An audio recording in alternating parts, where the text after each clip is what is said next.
Disney, the owner of ABC News and daytime talk show The View, is now the subject of a new report claiming CEO Bob Iger is urging the show's host to tone down their criticism of President Donald Trump. The sources cited by the Daily Beast, both Disney's CEO and ABC News' president have had conversations with show hosts, which indicated the higher-ups wanted the panel to tone down their political. What happens when The View becomes too hot to handle for Disney? Apparently, the CEO considers the unthinkable, pulling the plug on this daytime drama powerhouse after one too many fiery political takes. Call it chaos. Mickey gets labeled a dictator, Joy demands justice for dwarves, and no one's spared when Disney's leader embraces full-on villainy. Buckle up. This isn't your typical fairy tale. It's a corporate standoff with more twists than a fantasy soap opera. Now let's move on to the reports that the Disney CEO and as well as the ABC News boss have told the hosts of The View to dial down the anti-Trump commentary on their program. Kinsey, calling it anti-Trump commentary barely covers it. It's unhinged hate and hyperbole day in and day out. And I'm sure it won't surprise you to know that there has been some pushback from the host. Now, Trump, continuing his battle with the media, is in mediation right now with Paramount Global over a $20 billion lawsuit regarding CBS News' 60 Minutes interview with Kamala Harris sparks whispers that Disney's CEO might actually shut down The View, that charming daytime arena, where opinions face an onslaught of relentless anti-Trump tirades. Picture the boardroom, executives frowning, crunching numbers to calculate just how much ad revenue vanishes every time the show goes completely off the rails. The ladies of The View got really bad news. Apparently the head of Disney, the CEO of Disney, the man or the company who actually owns ABC, it's the parent company of ABC where The View is hosted, he's tired of the anti-Trump stuff. You know, it seems to me that their show basically is just focused on nonstop attacks on Trump. And if you don't have Trump, what the hell are they going to do? What would that show? House of Mouse, the epitome of childhood nostalgia, now forced to babysit a grown-up tantrum machine, one that paints Trump as the villain of every story. Every single day, rain or shine, news or no news. Let's face it, The View stopped pretending to be a balanced forum ages ago. It's now a continuous loop of loud political theater, featuring the same aggrieved cast who equate volume with victory. Well, Bob Iger has dropped the hammer. He said, look, no more. You got to tone it back. And apparently the hosts are fighting this. They want to be able to keep talking about Trump. And they won't even bring on Jake Tapper and Alex Thompson about their book on the Biden presidency. Why? Because they had Biden on last week. They're complicit in the cover-up. They don't want anybody on there that's going to say the truth about a Democrat. Come on. Can't have that on The View. The View is named The View and not The Views for a very specific reason. You get daytime TV were an Olympic event. The View would take gold in synchronized eye rolls and virtue signaling, but amidst the endless Trump tirades and questionable wardrobe choices, Disney seems done hosting a show that risks its family-friendly image. Oh, okay, so you have to read this thing. Oh, I've got a legal note. I do have a quick legal note. You gotta milk this cow. Yes, I have a legal note. Do you have a legal note again? Oh, I do. Wow, another one. I I have two legal notes. Ginny denied any conflict of interest between her activism and her husband's work on the Supreme Court. What, she doesn't want him at night? That's my legal notes, but let me say this very quickly. Ginny Thomas has denied any conflict of interest between her activism and her husband's work. You got a legal note. I have a legal note. Trump denied Esper's claims about wanting to shoot protesters. That come to this. The View was marketed as a space for varied opinions, but it has devolved into a political shouting match with all the grace of a toddler discovering pots and pans. The spectrum of thought is narrower than a balance beam over Niagara Falls. The show now thrives on an anti-Trump crusade so relentless it's as if the man single-handedly bulldozed Cinderella's castle. Each episode follows the same stale formula. Find anything remotely Trump-related, complain loudly, accuse theatrically, and repeat. It's like a broken record stuck on a loop of indignation, but don't confuse that shallow commentary for harmless fun. It's a cocktail of outrage, superiority, and a relentless "we're right, you're wrong" mentality.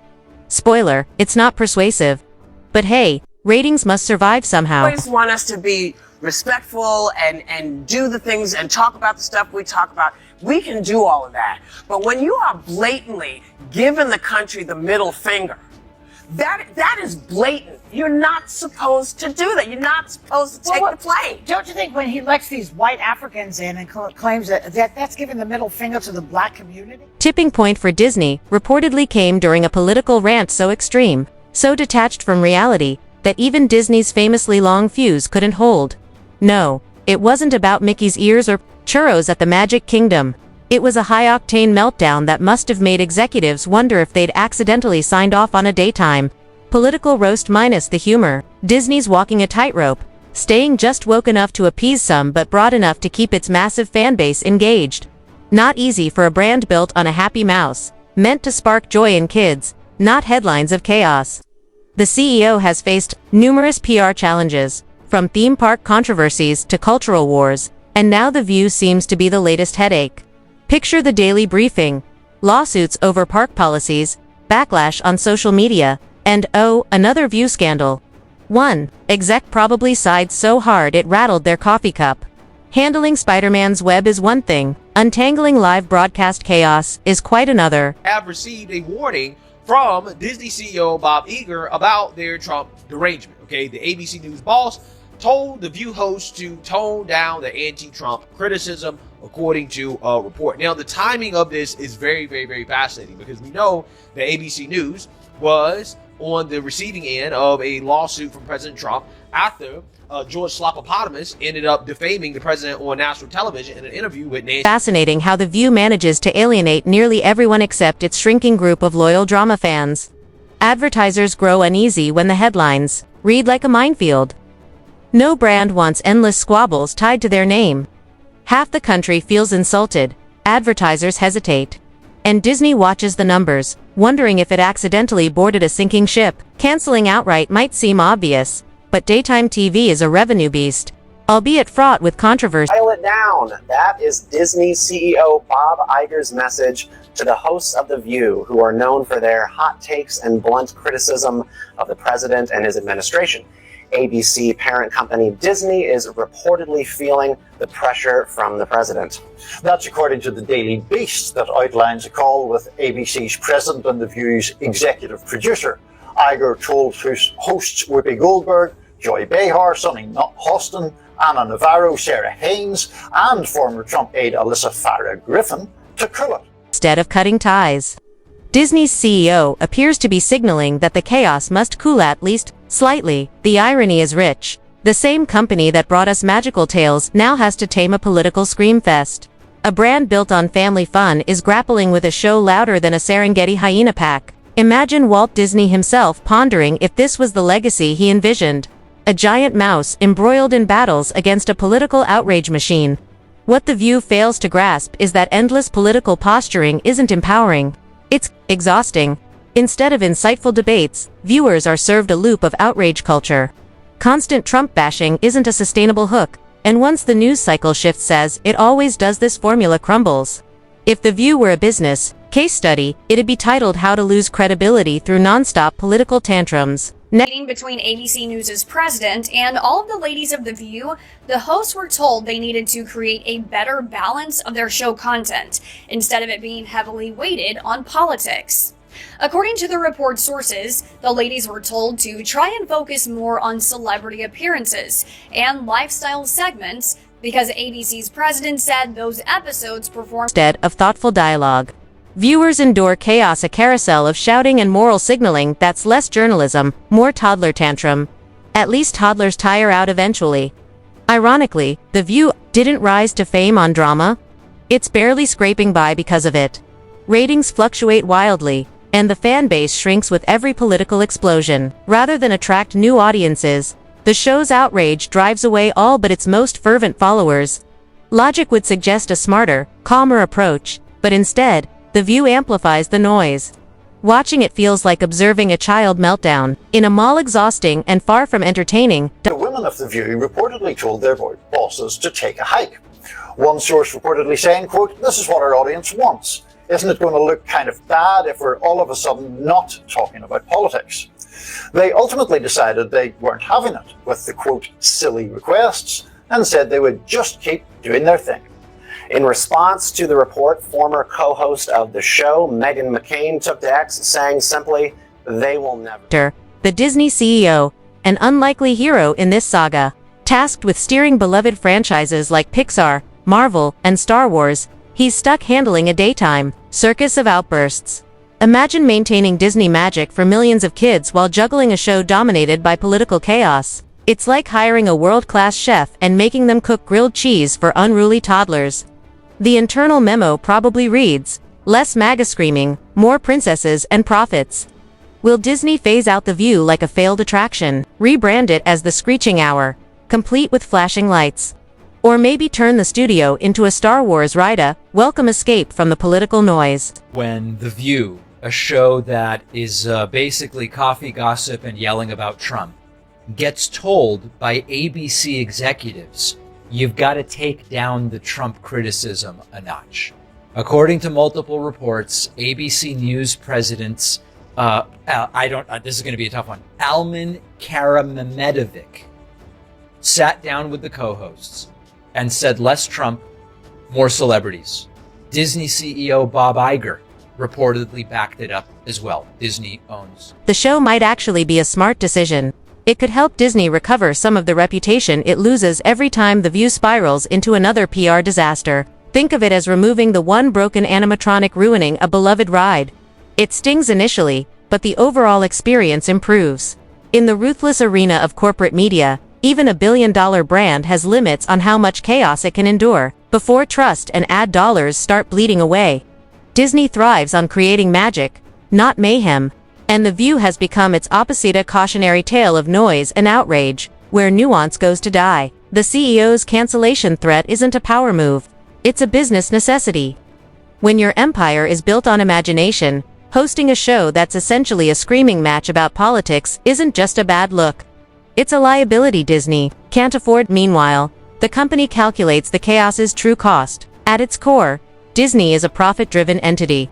If The View continues its downward spiral, it won't be just another loud talk show. It'll serve as a warning about what happens when noise replaces substance and activism trumps audience trust. She even had the nerve to say, "I love you too." Really? What? So what happened? 'Cause I mean, that's not a conspiracy. We just watched you, we just heard you say it. That was straight from y'all stage. And then in addition to that, Trump mentioned how he helped her with her movie free of charge. No money, no hate, no drama.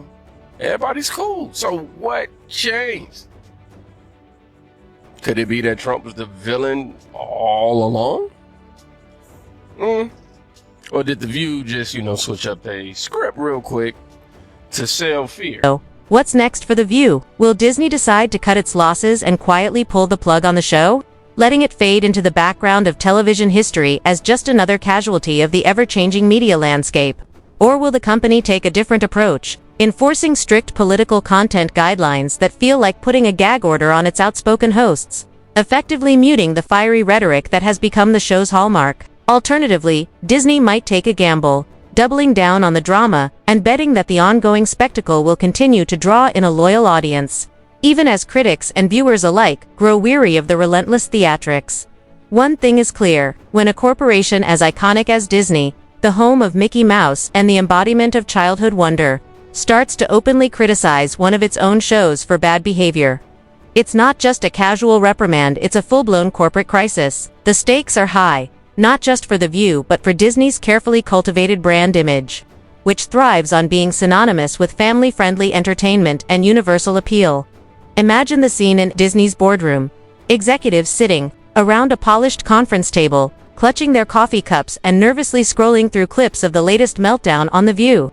Some are furrowing their brows, others are shaking their heads, and a few are probably wondering aloud if it's finally time to make a clean break and replace the shouting with something less incendiary. After all, there's only so much disruption a billion-dollar empire can handle before its magic begins to fade, and its audience starts to question whether the company has lost its way. Meanwhile, The View seems blissfully unaware of the storm brewing around it, carrying on as usual with its signature blend of fiery debates, over-the-top theatrics, and headline-grabbing controversies. It's a show that has become a favorite target for late-night comedians, a punchline for political commentators, and a spectacle of outrage that seems to defy the very principles of thoughtful discourse. To Disney, this once popular talk show has morphed into a liability and unpredictable and volatile presence in a brand portfolio, otherwise known for consistency and control. At the heart of the issue lies a deeper question about the clash between corporate responsibility and creative freedom. This isn't just about a CEO issuing a stern warning or threatening to cancel a show. It's about a multi-billion-dollar corporation trying to protect its carefully constructed image while grappling with a show that seems intent on pushing boundaries and burning bridges. Every headline, every viral clip, every outraged tweet is another crack in the facade of a company built on dreams and imagination. If Disney does follow through on its threat, and let's face it, major corporations don't make public ultimatums lightly, it could mark the end of an era. The View has been a fixture of daytime television for decades, and its absence would leave a void in the media landscape. However, it could also signal the beginning of a much-needed reckoning for the show, forcing its producers and hosts to confront the consequences of their increasingly divisive and inflammatory content. Perhaps the most ironic twist in all of this is the idea that the happiest place on earth is the one asking for calm and moderation, when Disney, a company that has managed to navigate cultural and political minefields for nearly a century, tells you to tone it down. It's probably time to listen. So, the next time The View transforms a minor political disagreement into an all-out spectacle, remember this: somewhere in a high-rise office, Disney's CEO is likely shaking their head, wondering how a show that was supposed to foster meaningful conversations has turned into one of the loudest sources of division on television. Perhaps, in the end, the biggest plot twist isn't the cancellation of The View, but the realization that sometimes, even in the world of media, less is more.